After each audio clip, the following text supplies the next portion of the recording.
नीर निधि से धीर हो, वीर बने गंभीर, पूर्ण तैर कर पालिया भव सागर का तीर।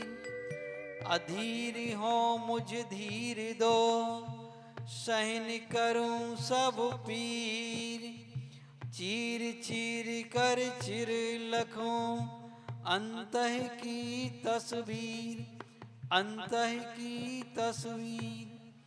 देवादिदेव 1008 आदिनाथ भगवान की, देवाय शासन नायक महावीर भगवान की, भगवान के शासन की, 24 तीर्थंकर भगवान की, मूल नायक चिंतामणि पारसनाथ भगवान की, चार चक्रवर्ती आचार्य शांति सागर जी महाराज की, वात्सल रत्नाकर आचार्य गुरुवर्षी अभिनंदन सागर जी महाराज की, तीन कम नौकड़ों मिराजों की, बोले आचार्य सागर गुरुदेव की जय, आचार्य संघ की जय। धर्म प्रेमी बंधु, आज वह परम पावन दिन है जिस दिन भगवान महावीर स्वामी की प्रथम देशना हुई।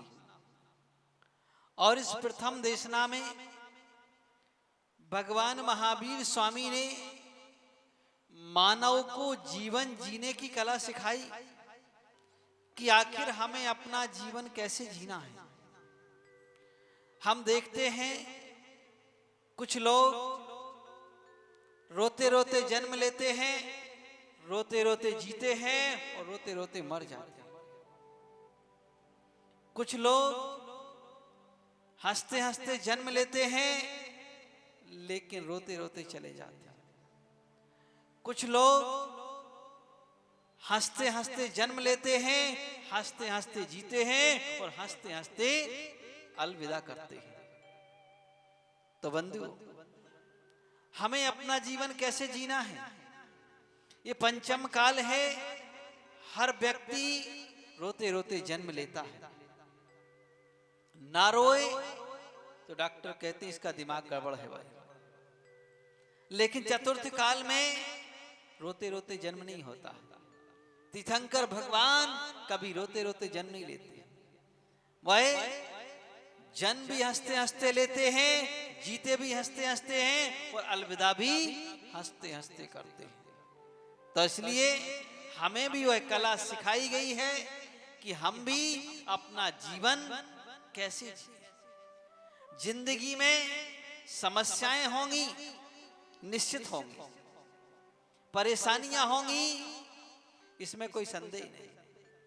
कर्म का आंसू उदय भी आएगा, सब कुछ होगा, लेकिन फिर भी का हमें हंसते हंसते जीना है। तो इसलिए कहा है कि जीवन मिला है तो जीना सीखो, कपड़ा फटा है तो सीना सीखो। परिस्थितियां खराब भी आए तो उनमें भी हमें जीना सीखना है। तो आखिर वह जीवन हमें कैसे जीना है, उस जीने की कला हमारे आचार्य भगवंतों ने हमें बतलाई। नारियल दो प्रकार के होते हैं, एक सूखा होता है, एक गीला होता है। डाब को नारियल नहीं बोलते। तो वह गीले नारियल में और सूखे में अंतर क्या होता है? कुछ अंतर होता है क्या? होता है। दोनों में अंतर यह होता है कि अगर आप गीले नारियल को फोड़ेंगे तो उसकी अंदर की गिरी टूट जाएगी, और अगर सूखे नारियल को फोड़ेंगे तो उसके अंदर का एक गोला सुरक्षित निकल आएगा। गिरी सुरक्षित निकलती है, टूटती नहीं। तो एक की टूट जाती है और एक की सुरक्षित निकलती है, तो दोनों में अंतर क्या है? ऐसा क्यों होता है? ऐसा इसलिए होता है कि एक बाहर की खोल से चिपक करके रहता है तो टूट जाता है, और एक रहता तो उसी के अंदर है लेकिन चिपक करके नहीं रहता है। ऐसे मानव जीवन हमें जीने की कला वह नारियल सिखाता है कि इस तरह से जियो। अगर तुम इस संसार में गीले नारियल की तरह चिपक करके जियोगे तो इस संसार में ही टूटते रहोगे, कभी उत्थान नहीं हो पाएगा। और अगर सूखे नारियल की तरह उसमें चिपक करके नहीं जियोगे तो नियम से तुम्हारा उत्थान हो जाएगा, ऊपर की ओर पहुंच जाओगे। तो इसलिए कहा हम चिपक करके ना जिए। आपने मोमबत्ती देखी हो, मोमबत्ती अपने धागे को सीने में चिपका के रखती है, और जब वह चिपका के रखती है तो वही धागा उस मोम को जला के नष्ट कर देता है। अगर वह धागा ना हो तो मोम जल नहीं सकती। किस लिए जल गई? क्योंकि उसने उसको अपने हृदय में चिपका के रखा। तो इसलिए हम इस संसार में रह करके कोई भी वस्तु चिपका करके रखेंगे, उससे चिपक करके रहेंगे, तो नियम से इस संसार में ही हम टूट जाएंगे, यहीं पर परिभ्रमण करते रहेंगे। और अगर उससे चिपक करके नहीं रहेंगे, है ना, दीपक को देखा, दीपक बाती से चिपक करके नहीं रहता है, तो भले ही बाती जल जाए लेकिन दीपक सुरक्षित रहता है। तो ऐसे ही अगर हम उस दीपक की भांति चिपक करके नहीं जीते हैं तो हम इस संसार से ऊपर उठ जाएंगे। तो ऊपर उठने की कला हमारे आचार्य भगवंतों ने हमें बतलाई है कि हम इस तरह से अगर जिएंगे तो हमारा जीवन सुरक्षित हो जाएगा। आचार्य भगवंतों ने मानवों को जीने के लिए त्रियंच प्राणियों के द्वारा संदेश दिया है कि उनसे संदेश लो। क्या मानवों में संदेश देने की कला नहीं है? कला तो है, लेकिन ये स्वाभाविक बात है कि जब हम निचले व्यक्ति की बात करते हैं तो ऊंचा व्यक्ति अपने आप उस संदेश को ग्रहण कर लेता है। आचार्य पूज्यपाद स्वामी कहते हैं कि दिग्देशेभ्यः खगायेत संबसंति नगे नगे स्वस्वकारी वसाद्यन्तु देशे दिक्षु प्रगे प्रगे। का जैसे चारों दिशाओं से पक्षी आते हैं, दिग्देशेभ्यः खगायेत संबसंति नगे नगे, वह आकर के और एक वृक्ष पर आकर के बैठ जाते हैं, और जैसे ही वृक्ष पर बैठते हैं शाम होती है, आकर के बैठ जाते हैं, भोर होता है, अपने अपने कार्य के लिए चल देते हैं, निकल जाते हैं।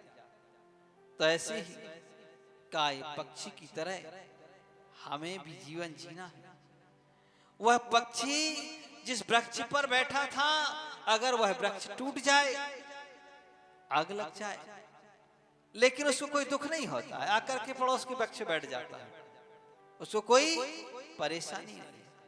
ऐसे हमें भी, मानव के लिए भी ये शिक्षा प्राप्त है कि हमें उस पक्षी से शिक्षा ग्रहण करना है कि जैसे वह पक्षी उस वृक्ष पर नष्ट हो जाने पर वह दुखी नहीं होता है, खेद नहीं मनाता है, और अपने अपने कार्य के लिए जाने के लिए स्वतंत्र होता है। किस गति से आया था, मतलब किस दिशा से आया था, किस दिशा में जाना है, इसके लिए स्वतंत्र होता है। ऐसे ये मानव भी एक कुटुंब रूपी वृक्ष में आकर के एकत्रित हो जाते हैं।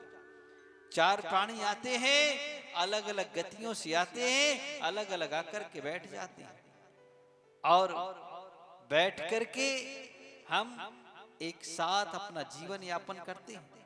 कौन कहां जाएगा इसका निर्धारण कोई दूसरा नहीं करता है, हम अपना स्वयं करते हैं। एक ही कुटुंब में, एक ही घर में, एक ही माता पिता से जन्म लेने वाले व्यक्ति की गति अलग अलग हो जाती है।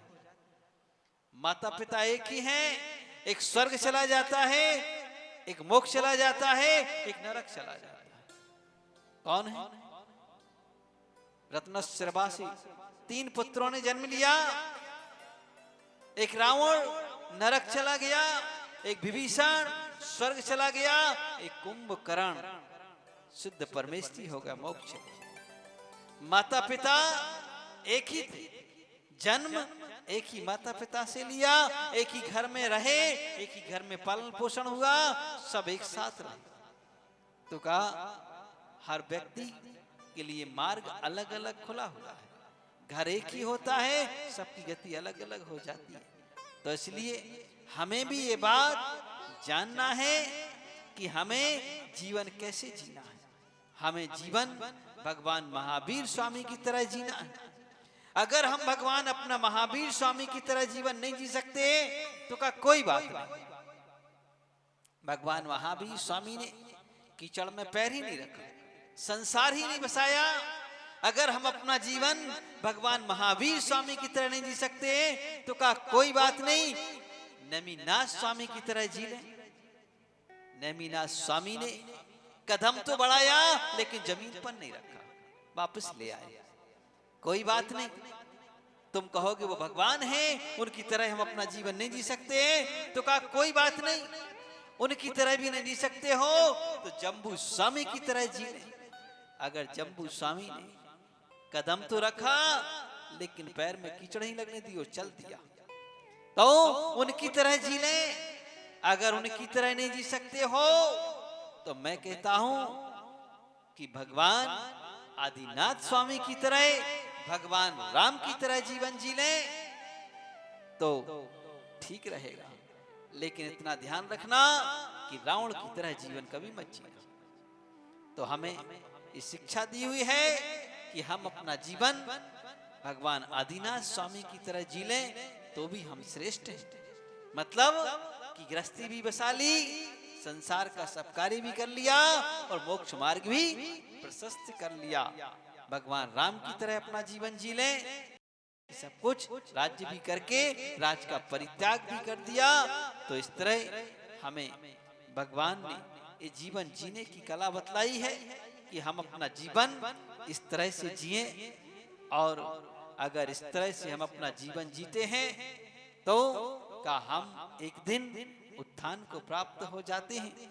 और जैन धर्म को पाकर के, जैन कुल को पाकर के सबसे महत्वपूर्ण बात होती है कि हम अपना उत्थान करें, आत्मा का उत्थान करें। यही महत्वपूर्ण प्रक्रिया होती है। अगर हमने अपना उत्थान नहीं कर पाए तो मानव जीवन जैन धर्म में जन्म लेना हमारा व्यर्थ हो जाएगा। जिससे आप व्यापार करते हैं तो कभी कोई व्यक्ति घाटे का व्यापार नहीं करना चाहता। करना चाहता क्या? नहीं करना चाहता। हर व्यक्ति बराबर का व्यापार करना चाहते क्या? बराबर का भी नहीं करना चाहते। क्यों समय खराब करें व्यर्थ में, है ना? बराबर का भी नहीं करना चाहते। फिर कौन सा व्यापार करना चाहते? प्रॉफिट का करना चाहते, जिसमें दिन दूने और रात चौगुनी वृद्धि हो। वो व्यापार सब करना चाहते हैं, सब व्यापारी हैं, जानते भी हैं। तो वो एक व्यापार, लौकिक व्यापार भी हम जब बराबरी का नहीं करना चाहते, घाटे का नहीं करना चाहते, प्रॉफिट का करना चाहते, तो फिर ये पारलौकिक व्यापार,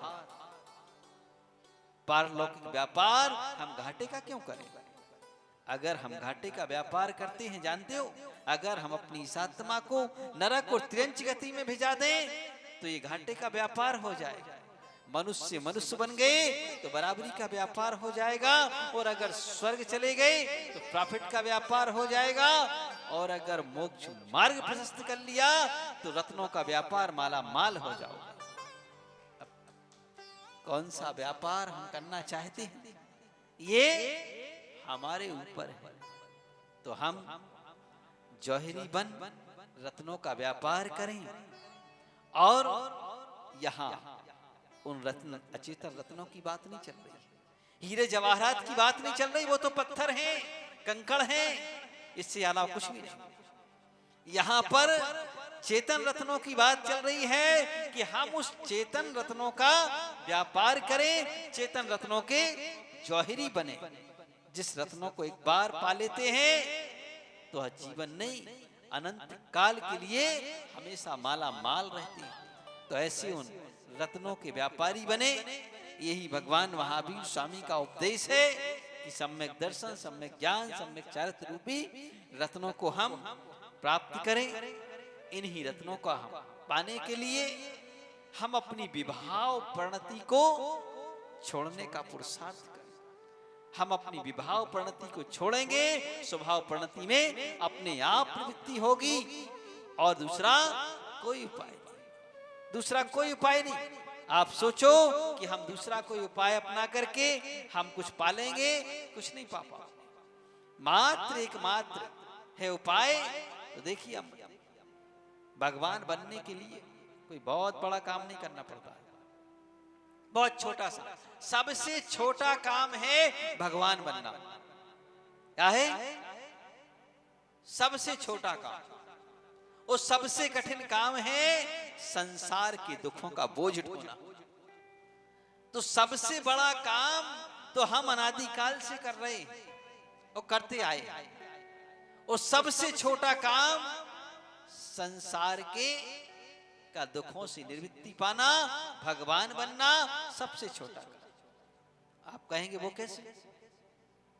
संसार के काम में 1,00,000 उपाय करना पड़ते हैं, फिर भी कष्ट पर कष्ट आते हैं। लेकिन भगवान बनने के लिए मात्र 5 उपाय करना है। कितने हैं? मात्र 5। छठवां कोई उपाय नहीं है। वह 5 उपाय हैं। 1 मिथ्यात्व को छोड़ना है और 4 कसायों को छोड़ना है। कितना छोड़ना है? ओनली 5, जो अनादिकाल से लगी हैं, जो हमारे पतन का कारण है। 5 से छठवां कोई काम नहीं करने का। अगर ये 5 काम तुमने कर लिए तो भगवान बनने से भगवान महावीर स्वामी भी नहीं रोक पाएंगे। क्या करने से? भगवान बनने से भगवान भी नहीं रोक पाएंगे। तो इन छोटे से 5 कामों को, कितने से? छोटे से 5 कामों को अगर जीवन में कर लिया तो तुम भगवान नियम से बन जाओगे। अब बताओ कितने लोगों को भगवान बनना है ना? बहुत बढ़िया। गुरुग्राम तो वाकई में गुरुग्राम है ना? क्या नहीं कहना गुरुग्राम की। जय हो इस गुरुग्राम, जहाँ भगवान इच्छा तो कर रही है। अच्छी कम बात है क्या? अरे मैं तो कहता हूं कि इच्छा करने के लिए दोनों हाथ उठाना चाहिए। क्यों? कि मैं भगवान बनना चाहता हूं, ऐसा। हाँ, इच्छा करने में, भावना बहाने में क्या जाता है? पैसे लगते नहीं है। और भावना भवनाशनी कही हुई है ना?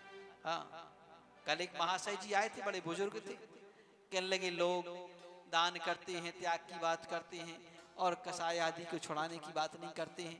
हमने कहा कितने दिन तुमने प्रवचन सुने हमारे? बोले 1 भी दिन नहीं सुने।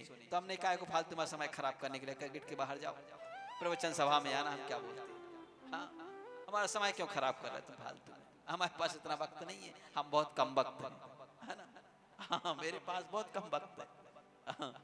इसलिए कम वक्त के पास अगर कोई कम वक्त लेकर के आता है तो हम कहते हैं वक्त को बर्बाद मत करो, आगे जाओ, है ना?